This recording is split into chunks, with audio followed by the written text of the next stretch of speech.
Kuna nini mbona hivyo? Mnaingia kwenye geti langu mkibomoa. Kape mimi nakupiga kitu. Wewe koma. Wewe Jeshim. Mtu wako mdogo hivi. Mkachini. Wewe nini taratibu bado tamuumiza mume wangu vipi? Mtoto vipi mtoto wewe? Wewe unataka nini? Wewe nasikia hata ujinga, nasikia. Unamevaa hii. Unamevaa nguo ya. Hapana, si nguo tu hii. Hii nguo. Unaona hii nguo ya kawaida, si ndio? Hii nguo sasa sana hii nguo, si ndio? Hii sasa sana hii sketi. My lord. I wonder. Wewe mtoto wewe hivyo mtoto. Kauli toa. Mtoto nimeandikwa wapi? Hebu tafuta ndo kwa mtoto. Wife wangu achana naye huyu. Ana njaa huyu. Wife. Kwa Bwana amefanya. Wewe. Niambia amefanya nini? Umeona hii nguo? Umeona hii nguo? Sasa umsamee. Nimsamee. Hem, toka hapa. Toka hapa. Nitoke nenda huko kwangu. Jiheshimu wewe.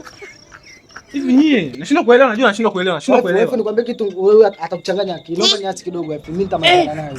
Aondoke. Sawa, hebu nenda basi. Unasikia mke wangu ameshakukataza. Nenda afande. Wewe, hivi unakosa la pili. Hivi kosa la pili. Kwa nini unaoa mtoto mdogo? Kwa nini unaoa mtoto mdogo? Kosa la pili. Kwani huyu afande ni kabila gani? Mimi simuelewa hata wife wangu ana matatizo gani. Hebu nisaidie basi. Wewe unamwona mtoto huyu? Una cheti chake cha kuzaliwa huyu? Wewe umekaa unalingana naye. Kama umekaa chini unalingana naye. Mama. Huyu mtoto. Afu wewe afande Jeshim, sawa? Jeshim. Hapo uko kwangu.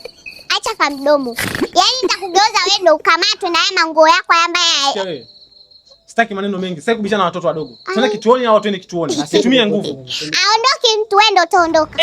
Mimi naondoka. Yeah. Nasikia. Unajua wote ni binadamu, nasikia. Unapofanya drama sielewi. Umesikia? Nipe buku hapo, nipe buku. Hivi kumbe afanya ni mpumbavu. Hapana, siongee na watoto. Yaani kumbe ndo anapenda rushwa. Piga simu, huyu sio afande. Ananichanganya mtu.